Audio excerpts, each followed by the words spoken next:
Estamos aquí reunidos una vez más en la ciudad de Tacoma Park, Silver Spring, para predicar el Evangelio del Señor, para adorar a nuestro Dios en un auditorio. Habemos un grupo de personas que Él nos llamó por su gracia y también Dios nos permite entrar al seno de su hogar. Gracias por abrirnos sus puertas a través de este canal de televisión, o si nos mira por un programa de internet.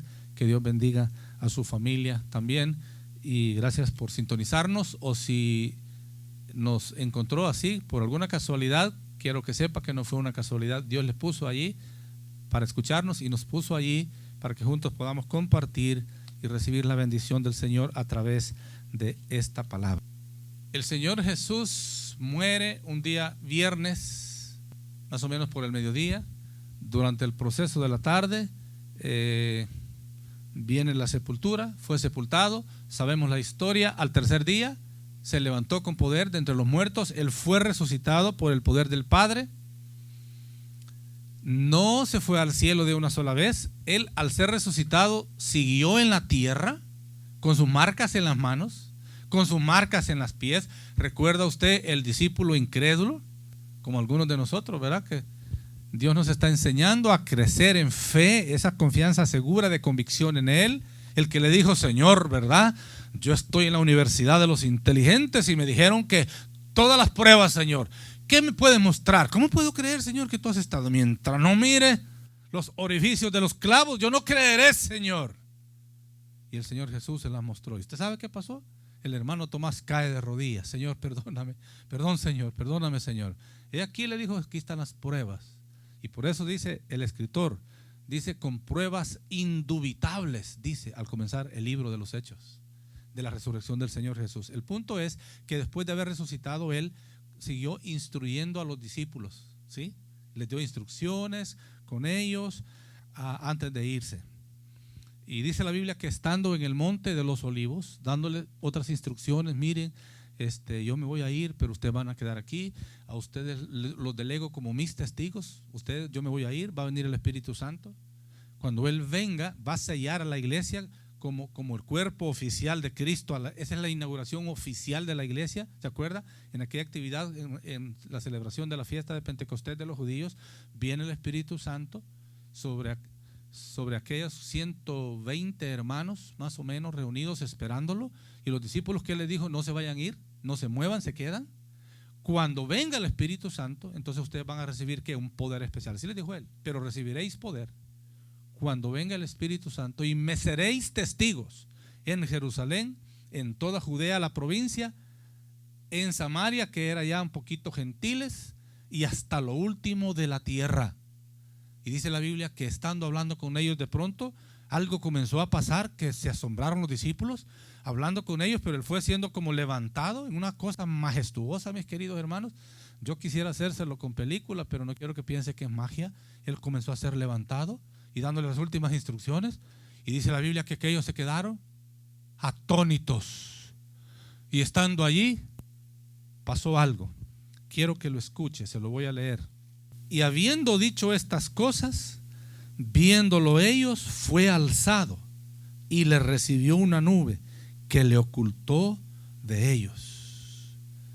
Y estando ellos con los ojos puestos en el cielo, entre tanto que Él se iba, he aquí se pusieron junto a ellos dos varones con vestiduras blancas, sin duda dos ángeles especiales, los cuales también les dijeron: varones galileos, oiga, ¿por qué estáis mirando al cielo? Estaban atónitos. Este mismo Jesús que ha sido tomado de vosotros al cielo, así vendrá como le habéis visto ir al cielo. Y de pronto desapareció de la vista de ellos y se fue. Me imagino yo que la fe de estos discípulos comenzó a ser enriquecida, a comprobar que todas las cosas que Él les había dicho fueron ciertas. Hermano, recuerde la crisis de fe de los 12, de los 11 en aquel entonces, porque Judas no había sido sustituido. 11 quedaron a la hora de la muerte de Cristo. Se sintieron fracasados. ¿Qué pasó? Y nuestro Cristo murió y les acababa de estar diciendo: resucitaré, resucitaré. Y hermanos, qué paciencia de Dios con aquellos y conmigo y con usted, que muchas veces Él dice: mira, hijo, yo te lo había dicho. ¿Lo vas a creer? ¿Lo vas a entender? ¿Lo querés obedecer? Y mis queridos hermanos, me impactan las palabras que dice este mismo Jesús. Oiga, el mismo Jesús, ¿cómo subió? Con sus manos y sus pies traspasados por los clavos. ¿A dónde subió, hermanos? ¿Para dónde se fue? Dice la Biblia, para estar sentado en el trono a la derecha, a la diestra del Padre, donde Él comparte la autoridad del Padre. Y yo creo que Él está ahí sentado con sus manos traspasadas. Claro, con un cuerpo glorificado. Pero aquel Cristo que yo se lo dije porque lo creo, porque la palabra lo dice. Desde allí Él mira y oye sus quejas, sus angustias, su llanto y su gemir. Y con cada una de sus lágrimas, Él llora con usted y llora conmigo. Eso sépalo. Él no está aquí literalmente ahora. Pero por eso, después de que Él se fue, dice la Biblia, efectivamente en la fiesta de Pentecostés, o sea, 10 días después que Él habló esto, vino el Espíritu Santo. Y Él se lo había dicho, Él vino para continuar la obra de ese Dios triuno, o sea, 3 personas en un solo ser divino, cosa que no es el objetivo en este momento, aunque haré alguna mención más adelante en este pasaje que hemos leído, donde está bien involucrada esta gloriosa triunidad, yo le llamo así, porque son 3 personas en un solo Dios, no son 3 dioses, es un solo Dios santo y grande, en 3 divinas y poderosas personas. Pero dice, este mismo Jesús que ha sido tomado al cielo, así vendrá como le habéis visto ir. Escuche, como le habéis visto ir al cielo, así vendrá. Y Él vendrá, mis queridos. Él viene, Él viene, Él está por venir. ¿Sabe cómo vendrá? Como le habéis visto ir al cielo. ¿Cómo le vieron aquellos? O sea, perdón, en una manera normal, natural, o sea, en una manera visible, así se fue. A los ojos de los discípulos el Señor fue levantado para la diestra del Padre. Él les dice, así vendrá, será visto. Es más, dice, todo ojo le verá. Aún dice, los que le traspasaron, dice, harán lamentación por Él. Y Él mismo, me imagino que le va a repetir, no lloréis por mí, más bien Jerusalén, llorad por vosotros mismos. ¿Cuántas veces, Jerusalén, te prediqué el amor del cielo, te traje el plan del cielo, queriendo como una gallina tenerte bajo mi protección? Y no quisiste, Jerusalén, ¿sí? Que matas a los profetas. Así les dijo Jesús, llorad por vosotros mismos, no llored por mí. Esta hora estaba dicha para mí, les dijo Él, ¿se acuerda? Lo vimos el domingo pasado, ¿no? Hablando de que habiendo llegado su hora para pasar al Padre. Majestuosa verdad. Como le habéis visto ir, visible. Como subió, glorificado. Viene el Cristo glorificado. ¿Cómo fue ascendido? Con poder extraordinario solo de Dios. Con ese poder extraordinario Él vendrá, mis queridos hermanos. Nos está dando avisos, hermanos. Ya nos lo dijo escrito. Y por eso déjeme decirle, en los versículos que hemos leído estamos dando inicio, mis queridos hermanos. Yo he estado orando, pidiéndole a Dios dirección. Bueno, tantas cosas que están pasando. Varias gente me han dicho, pastor, ¿cuándo va a comenzar a predicar en el libro del Apocalipsis? Pues vamos a comenzar a meditar en este libro del Apocalipsis. Todo el mundo lo sabe, no es el más fácil, es el libro más difícil de entender, de interpretar. Necesitamos sabiduría de Dios, paciencia de Dios. Yo no quiero hacerlo solo en fervor de efervescencia mía, pero no lo dude que como el Señor lo reveló y Él nos lo va a estar aclarando, nos va a sacudir, se lo diré, lo hace Él, lo va a hacer, porque Él nos quiere abrir los ojos de la fe, pero el corazón de verdad bien comprometido, porque tenemos tantos acontecimientos, mis queridos hermanos, lo que pasa en esta nación, lo que pasa en el Medio Oriente, lo que pasa en la comunidad europea tiene mucho que ver. Solo le diré algo. Ore que Dios nos siga ayudando. Bueno, el libro del Apocalipsis nos va, para poderlo entender, necesitaremos estar revisando varios pasajes claves del libro de Daniel, un poquitito en Ezequiel. El profeta Joel nos va a ayudar un poquitito en algunas cositas que están allí. ¿Me explico? Son aspectos un poquitito difíciles.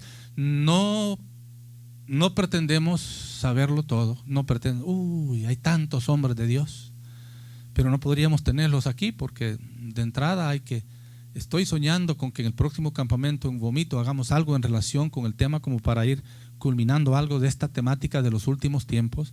Hay varios hombres, grandes hombres de Dios ahorita que Dios está utilizando para advertir al pueblo. Hermanos, ahorita hay una proclamación de muchos llamados apóstoles, autollamados apóstoles.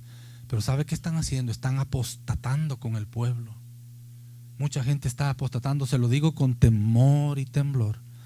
Pero digo, podría aquí haber gente, pero no en 3 conferencias no nos va a explicar todo Apocalipsis, y Daniel, y Ezequiel, y Joel.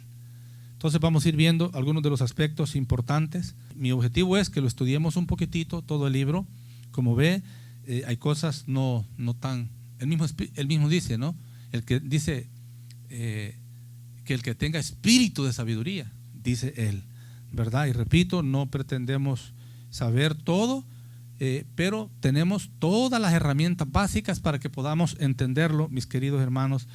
Todo el mensaje, pues, principal del libro del Apocalipsis. Bueno, mi hermana hemos leído hoy los primeros 8 versículos. No alcanzaré a decir todo lo que debemos decir de los 8 versículos. Como preámbulo, recuerde que el libro de Apocalipsis, un pequeño resumen. Recuerde que el apóstol Juan, de los últimos que había quedado, pregoneros del evangelio, Juan predicaba contra los errores doctrinales, especialmente del gnosticismo y muchas doctrinas que se habían propagado en el primer siglo. Él fue fiel, él es el discípulo amado, el que se recostaba en el pecho del Señor Jesús. De ese apóstol estamos hablando. Los emperadores, estos hombres que manipulaban la historia, que eran los emperadores, los grandes de la historia en el imperio romano, por castigo lo mandaron a una isla ya viejito. Dijeron, manden ese aleluya, manden ese protestante allá, así se llama, desterrado en una isla. Ni cualquiera lo podía ir a ver, era una isla. Imagínense aquí en la bahía, ¿verdad? Para podernos comunicar nosotros con varios pueblos aquí de Maryland, tenemos que cruzar ese famoso puente, que está larguito, ¿verdad? Está larguito, no se preocupe, hay uno más larguito allá en China, no sé si tiene 17 millas o 110 millas, algo así. Puente sobre el mar. Desterrado. Mire el premio por predicar el evangelio. No, era un castigo para ellos. Así es de que Juan, como un castigo de parte de los hombres que lo miraban como una amenaza, dijeron, mandémoslo para... Y allá se fue, allá que se pudra, allá que se lo coman las mazmorras, las no sé qué, ¿verdad? Allá, lejos. Allá fue el apóstol, el apóstol Juan. Creo que un apóstol, si hubiera un apóstol real hoy, estaría dispuesto a eso. Muchos de ellos, su meta es tener su propio jet. Uno que se llama Grande, allá en Guatemala, ya tiene su propio jet. Yo no voy a mencionar nombres, no quiero mencionar nombres, porque no es esa la idea, pero sí le insistiré en que seamos muy cuidadosos, especialmente con alguna cadena de televisión, que hay que tener mucho cuidado. A veces hay algunas cositas pocas, bastante buenas, pero en medio de eso hay mucho peligro, de mucha doctrina falsa, muchas cosas. Entonces, hermanos, todo esto es el trasfondo del libro del Apocalipsis. Este hombre que es lanzado para allá, allí dice a su siervo Juan, dice aquí, es este Juan el apóstol.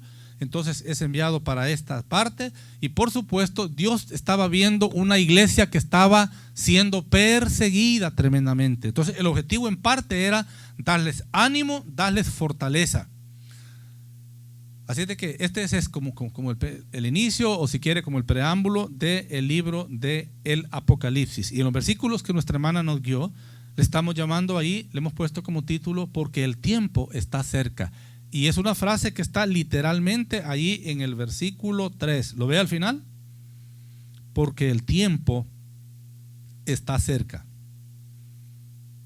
Mire el tema, desde el versículo 1, para manifestar a sus siervos las cosas que deben suceder pronto. Oiga, pues le estoy hablando de que vea el tono introductorio del libro del Apocalipsis. Las cosas que deben suceder pronto en el versículo 1, en el 3 ya lo dije. Bueno, dice el 3, bienaventurado el que lee y los que oyen las palabras de aquí dice de esta, realmente en el texto original no está esa palabra esta, se traduce más la profecía. Los que oyen las palabras de la profecía, por supuesto se está refiriendo a esta que Dios le va a dar a Juan, le ha dado a Juan y va a ser dada a conocer, dice ahí, a sus siervos. Y los que guardan las cosas en ella escritas, o sea, de la profecía, porque el tiempo está cerca. Ve el 4. Gracia y paz a vosotros, del que era y que es y que ha de venir. Otra referencia. El que ha de venir, el versículo 4. Vea el 7. He aquí que viene con las nubes. Oiga. Y todo ojo le verá. ¿Escuchó? Lo que estábamos leyendo allá en Hechos.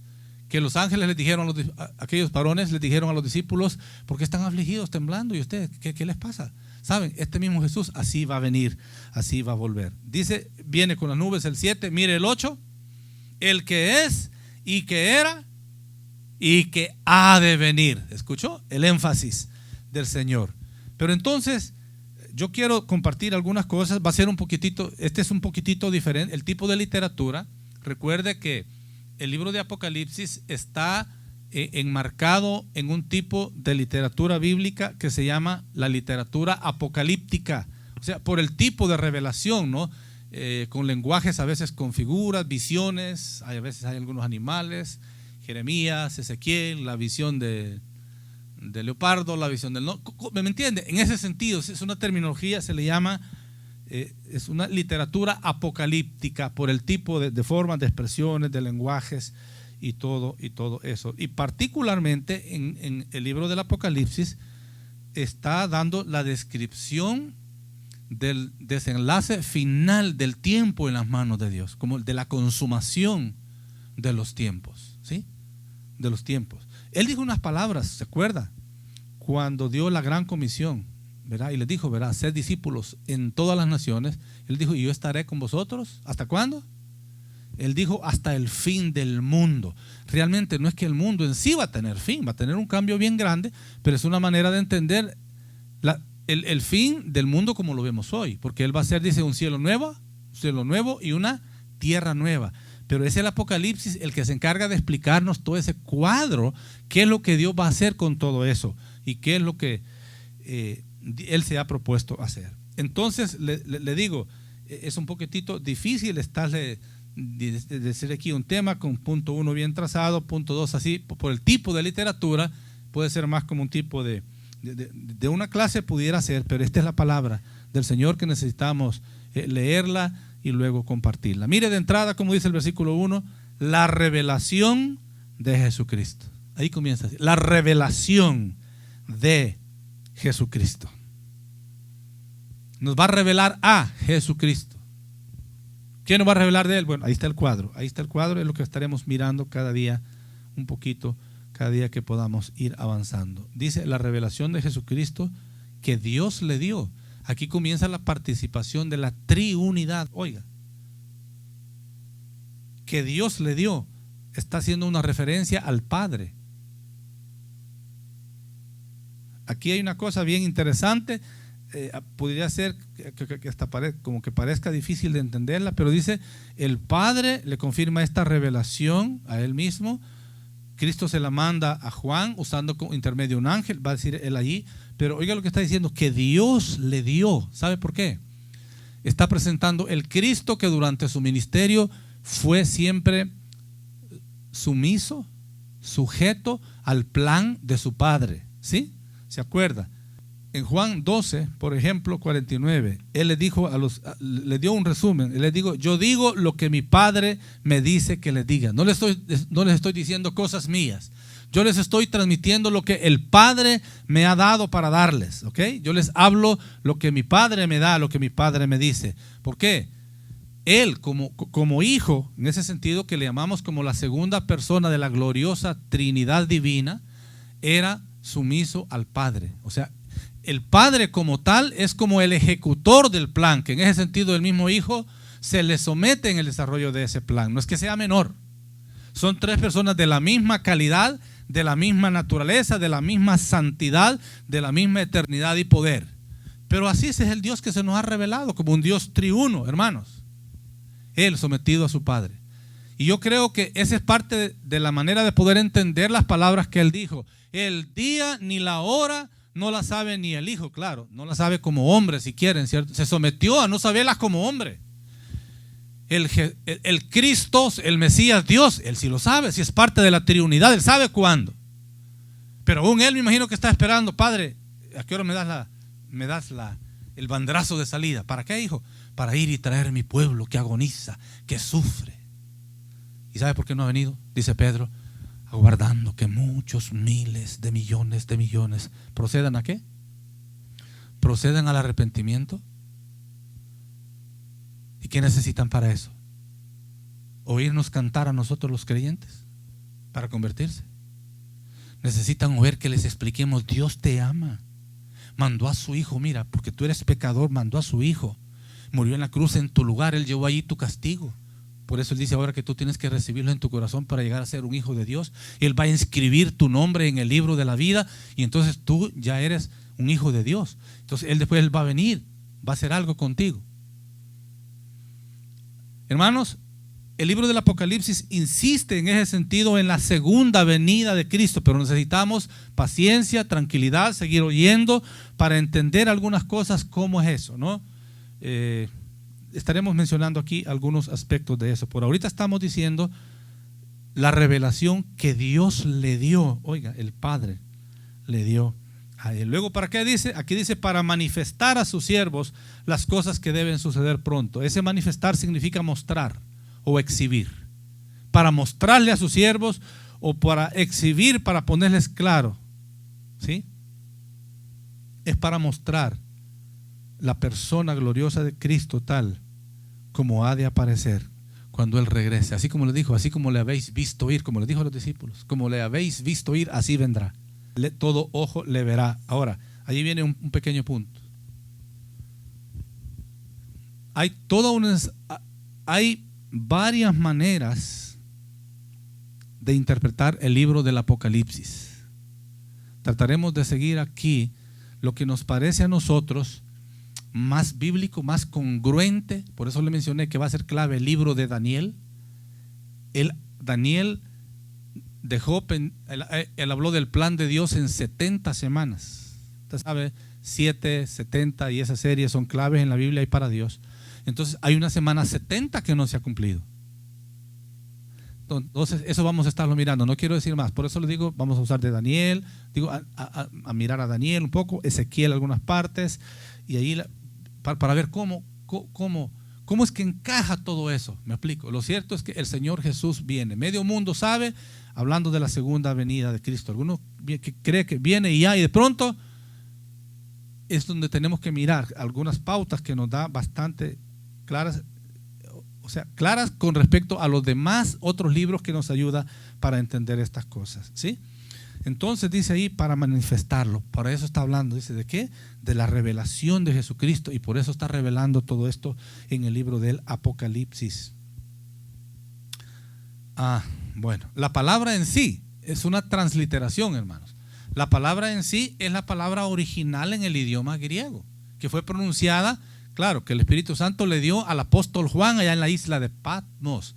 Apocalipsis es una transliteración. Por ejemplo, la mayoría de algunas versiones le llaman revelación, ¿no? Me imagino que incluso las versiones en inglés así le llaman, claro, en su idioma. Le llaman revelación, una manifestación, una exhibición ¿de qué? De la persona gloriosa de Cristo, en ese sentido. Ahora dice ahí, ¿para qué? En otras palabras, para ponérselos, ¿verdad?, en el idioma de ellos y que ellos lo pudieran transmitir. ¿Pero para quién dice ahí? Para mostrar a sus siervos de Dios. ¿Sabe cuál es la palabra que usa el Nuevo Testamento? Usa la palabra esclavos. Si usted quiere ser un siervo, una sierva, la actitud es la actitud de un esclavo, de una esclava. Tremendo, los esclavos perdían los derechos. Allí sí que el jefe que lo compraba, él decidía todo por él. No podía decidir él solo. Los siervos, los esclavos de Dios son personas sujetas a su palabra y ocupados en los intereses del soberano. Hermanos, dice, para manifestar a sus esclavos, a sus siervos de verdad, que las cosas que deben suceder pronto. Oiga, las cosas que deben suceder pronto. Entonces ahí estamos, mis queridos hermanos. La revelación del Señor Jesucristo. ¿Sí? Y dice ahí, y la declaró, o sea, la dio a entender por medio de su ángel a su siervo Juan. O sea, la declaró o la mandó a entender por medio del ángel a su siervo Juan, que está allá desterrado, ¿qué? En la isla de Patmos, donde yo le estaba explicando. Así es de que ahí estamos, hermanos, todos los capítulos, digamos, 2 y 3, como un paréntesis, no habla tanto a los siervos de Dios en sí, sino que habla a las iglesias, a 7 iglesias locales específicas que habían, que de alguna manera son mensajes para nosotros también como iglesia local. Estas eran iglesias locales, las 7 que se mencionan aquí en ese continente que se le llamaba el Asia Menor en ese tiempo del Nuevo Testamento. Entonces son específicos para ellos, pero todo lo demás está dirigido a esos creyentes identificados como los siervos, posiblemente porque están dispuestos a obedecer el contenido del mensaje de esa profecía que Dios les iba a mandar. ¿Sí? Que dice, les dio a entender que las cosas que deben suceder pronto. ¿Para quién? Dice, a su siervo Juan, a su esclavo Juan, y este sí era un esclavo. Bueno, él no entendió de parte del emperador que dio la orden, y los verdugos, yo no sé si le llevaron en algún barco especial, no habían lanchas sofisticadas como ahora, ni los barcos, ¿verdad? Tan codiciados de muchos. A saber si en alguna canoa, yo no sé cómo, lo pasaron allá para la isla, pero allá fue llevado este hombre, y él dijo, Señor, lo que tú quieras. No se imaginaba que al llegar allá, el ministerio especial que Dios le tenía, recibir esta revelación de la consumación de los tiempos y unir así todo eso, como le dije, estas cosas dichas, ¿no? Muchas cosas desde el Antiguo Testamento, como le dije, aquellos libros que ya le mencioné, las cosas que deben suceder pronto. Perfecto. Y luego ahí está, dice que por medio del ángel se las dio a entender a su siervo Juan, el doulos, el esclavo voluntario del Señor Jesucristo, desde que el Señor lo había llamado. Ahora, mire el 2, que ha dado testimonio de la palabra de Dios y del testimonio de Jesucristo. ¿Quién ha dado testimonio de la palabra de Dios y de la vida y ministerio de Cristo? El mismo Juan. De él acaba de hablar en el versículo 1 al final, luego dice que ha dado, o sea, el cual ha dado testimonio. O sea, Juan había dado testimonio. O sea, está declarando por qué él había sido llevado a ese lugar. ¿Sí? Esto es lo que él había hecho antes. ¿Qué? Predicar la palabra de Dios. Eso es dar testimonio. Eso testificaba de la palabra de Dios a toda la gente, a los que se llamaban altos, a los que se llamaban medianos, a los que eran tenidos por pequeños. Él anunciaba a todos por igual el mensaje puro del evangelio. Y él las cartas da bastante, muchas enseñanzas, prácticas para nosotros como creyentes, fuertes algunas de ellas. Pero él está ahí, porque dice, él había dado testimonio de la palabra de Dios. Eso hacen los verdaderos siervos, que se someten a él como el esclavo a su amo. Sí, Señor, diga la orden. Y cantábamos ahí, ¿verdad? Que estábamos dispuestos a ir a donde quiera. Ya no me acuerdo ahorita de la música. A donde quiera, Señor, yo iré.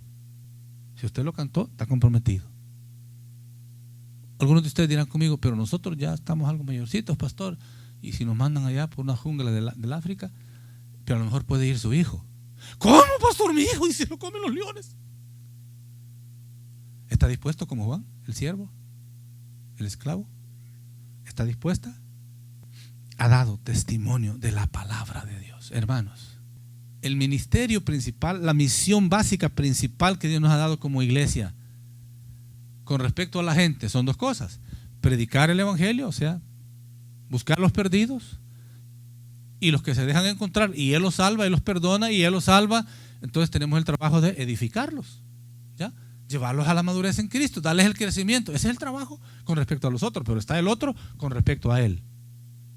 Dijo Él, para la gloria mía los he hecho. Entonces tenemos dos cosas en la misión: predicar el evangelio a los perdidos y darle crecimiento a los que Él va salvando, a los que se dejan salvar, y luego con ellos, lo que estamos haciendo aquí. Para eso nos reunimos, en parte nos reunimos para eso, para adorar al Señor, para buscar juntos. Por la oración congregacional entre todos tiene más poder. Claro, es por la sangre del Cordero de Gloria, del que estamos anunciando aquí, que viene pronto. Estamos en el preámbulo del libro, porque estamos ahí en esa pequeña y grande introducción que Él nos da, el hombre que dio testimonio de la palabra de Dios. Y usted y yo no hemos sido puestos para otra cosa, más que para dar testimonio de la palabra de Dios. Es una palabra que no es cualquier palabra, mis queridos hermanos, es una palabra que tiene poder, es una palabra que tiene autoridad. Hermanos, tiene el poder, ¿qué? De convencer. El Espíritu Santo lo convence. Pero por eso le dije yo, solo con que nosotros estemos cantando y reunidos y fiesta y actividad, nos podemos consumir en activismo, y los perdidos no se salvan si no los buscamos. Dios en su soberanía hace que alguien venga por aquí, pero nosotros no sabemos. La abuela lo está trabajando a él allá. Mirán, busca a Cristo, busca al Señor. O a lo mejor es un creyente simpatizante, ¿verdad?, del Evangelio. Pues sí, creció en la iglesia, pero la iglesia no le entró a él, ni Cristo le entró a él, porque no le permitió, porque no lo dejó, lo que sea, y Dios lo trae, lo salva, amén. Pero la norma, ¿cuál es? Que nosotros nos movamos en buscar a los perdidos. No son ellos que lo van a buscar. Piensen en un pastor de ovejas en el campo. Las ovejas buscan a su pastor. Tengo hambre. El pastor las anda buscando. En ese sentido, allá. Ahora, dijo un pastor una vez en una iglesia. Bueno, dijo, entonces, el pastor es entonces el que... no, ¿quién pare? ¿Pare el pastor o paren las ovejas? Digo, no, los que van estamos hablando de partos espirituales, ¿no? De ganar a las almas para Cristo. Digo, el pastor prepara a las ovejas. Ellas son las que hacen la maternidad espiritual. Ellas las que llevan y aquellos nacen de nuevo. Por decir algo, ellos allá, mis queridos hermanos, ha dado testimonio de la palabra de Dios. Y oiga, dice también, ha dado testimonio del testimonio de Jesucristo. O sea, ha predicado, ha hablado, ha dado a conocer el testimonio de Jesucristo. Quiero decirle una palabra importante. Esta palabra traducida aquí, del testimonio de Jesucristo, es la palabra original de donde viene la palabra mártir. ¿Sabe qué palabra usa ahí? Dice que ha dado testimonio del martirio de Cristo. Había dado testimonio de la muerte de Cristo, que resume todo. Ahí resume la vida. Él vino no solo por vivir, Él vino para morir. Ahí dice, Él vino ¿para qué? Para servir y para dar su vida en rescate, como para salvación de todos los demás. Ahora, dice ahí ese texto que Juan ha dado testimonio de la palabra del Señor y del martirio de Cristo, pero de acuerdo a todas las cosas que ha visto. Recuerde, los apóstoles auténticos, los 12, son los que estuvieron con el Señor Jesús. Porque, bueno, era un requisito, ¿no? Para cómo Él escogía a sus seguidores que iban a ser llamados los apóstoles. Tenían que haber estado, haber visto, compartido, comer, hablar, andar, llorar con el Señor Jesús. Porque Pablo fue reconocido como uno de los apóstoles originales. El Señor Jesús le apareció directamente y habló con él, ¿se acuerda? Tanto que esa visión lo dejó ciego 3 días y se fue a Damasco. ¿Se acuerda? Dios mandó a Ananías, ve a la casa, le da hermanos, tan claro, tan lindo de Dios, que le da la dirección exacta. No tenía un GPS, pero le dio la dirección. Anda a la calle tal, la casa tal, allí está. Y le hizo saber a Saulo, así, sin recuperar la vista, va a venir alguien a buscarte. Va en mi nombre, recíbelo.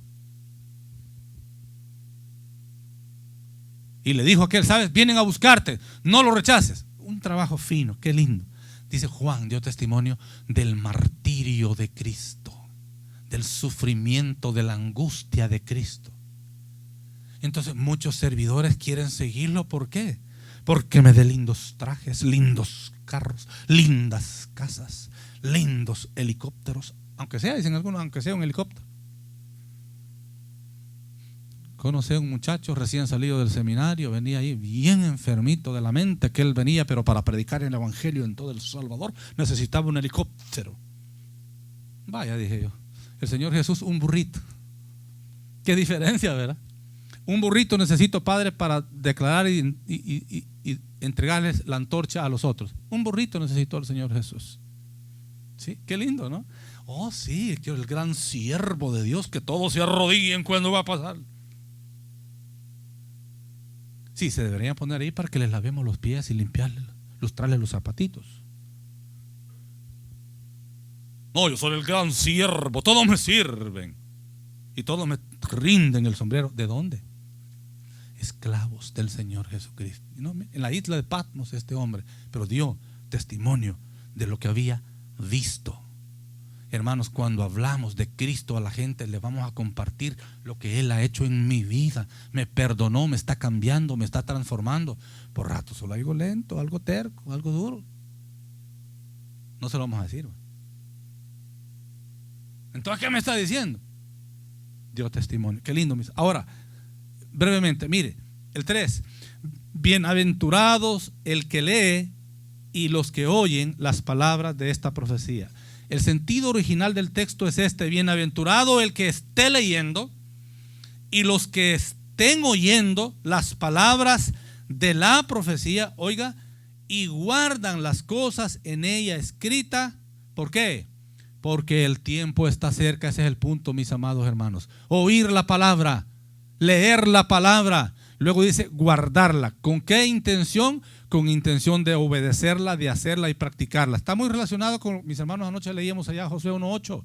Nunca se apartará de tu boca este libro de la ley, sino que de día y de noche meditarás en él, para que guardes todo lo que en él está escrito y para que hagas todo lo que en él está escrito. Guardar y hacer está bien relacionado. Guardar, yo le decía, es la parte de la aplicación que usted dice, sí, wow, yo lo voy a hacer eso. Voy a seguir leyendo con más ahínco porque el tiempo está cerca. Voy a oírla con más interés, con más esfuerzo, con verdadero esmero, porque el tiempo está cerca. Gracias a Dios aquí no se da mucho. En muchas partes hay gente que el predicador dándose duro con la predicación, y la gente hasta le enseñan al vecino. Gracias a Dios, los felicito, porque no miramos esas escenas, porque si no, hasta en la televisión estarían viendo. ¿Y qué estaríamos predicando a los demás? Bendito, ¿sabe qué? Bienaventurado. Oiga, es una promesa preciosa, mis queridos hermanos. Es una preciosa promesa de bendición, ¿sí? Como en el Sermón del Monte, la misma palabra. Bienaventurado, dichoso, feliz. El que está leyendo, el que esté leyendo, el que esté oyendo. El que guarda, o sea, el que observa la palabra, dispuesto a hacer lo que esa palabra profética le está diciendo. Las palabras de la profecía y las cosas en ellas. ¿Por qué? Porque el tiempo está cerca. Escúcheme, no tengo más tiempo para decirle. Porque el tiempo está cerca. Hay dos palabras en el Nuevo Testamento para tiempo: cronos y kairos. Cronos es el tiempo normal. Solo se lo voy a resumir.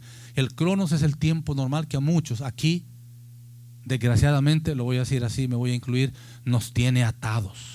El corre. Yo sé que la necesidad del dólar es imperiosa para vivir, para comer, para estudiar, para prepararse, para hacer, para lo otro, más lo que hay que enviar. No se va a echar más cargos adicionales porque un día se va a morir corriendo por el billete. Ese es el tiempo que no tenemos. No tenemos tiempo. Yo fuera pastor, pero es que no tengo tiempo. Ese es el cronos. Cronos es el orden. De ahí viene la palabra cronología, cronómetro, cronograma. Ese tiempo esclavizante. Necesitamos el kairos de Dios. Ese es el tiempo de Dios. Y este es el kairos del Apocalipsis. Porque el kairos de Dios está cerca. El tiempo en las manos de Dios es diferente. Es capaz de darnos paz en medio del corre. Porque usted va a decidir, esto ya no lo puedo hacer. Me está matando, me está robando el tiempo. Yo sé que tarde o temprano hay que atender 2 trabajos. Algunos ingratos hasta 3, no sé cómo le hacen. Tarde o temprano, pero estamos hablando de gente que se desvive por más billete, por más tener y tener, al fin y al cabo, aunque ni lo necesite. Todo enfermo y enferma, pero quiere más billete. ¿Para qué? ¿Para quién? ¿Para la aseguranza? ¿Para el más vivo? ¿Para el hijo más? ¿Para qué lo quiere? Porque el tiempo está cerca. El kairos es el mover de Dios. Usted que está allá en la televisión ya escuchó lo que Juan predicó, que Cristo murió en la cruz en lugar suyo para darle vida en primer lugar. Y otras cosas que diremos aquí del libro del Apocalipsis, pero lo más importante es que este Señor Jesucristo esté en su vida. Lo que hicimos muchos de los que estamos aquí reunidos cuando nos dieron este mensaje, abrimos nuestro corazón y luego invitamos a Cristo. Él entró en nuestra vida, Él nos perdonó y nos hizo sus hijos. ¿Quiere usted llegar a ser un hijo de Dios? ¿Quiere entregarle su vida en esta hora? ¿Quiere hacer una oración corta donde le explica eso sencillo? Que usted reconoce que cuando Él murió en la cruz, murió en lugar suyo. Él llevó allí el castigo suyo y usted se lo dice y le dice: yo soy pecador o pecadora, lo reconozco, pero estoy arrepentido, te recibo, Cristo, en mi corazón. Se lo dice en una oración. Dígale: gracias, Dios, porque tú me amas. Gracias por enviar a Cristo, tu Hijo, en la cruz. Gracias, Cristo, porque voluntariamente llevaste allí el castigo que yo merecía por mis pecados.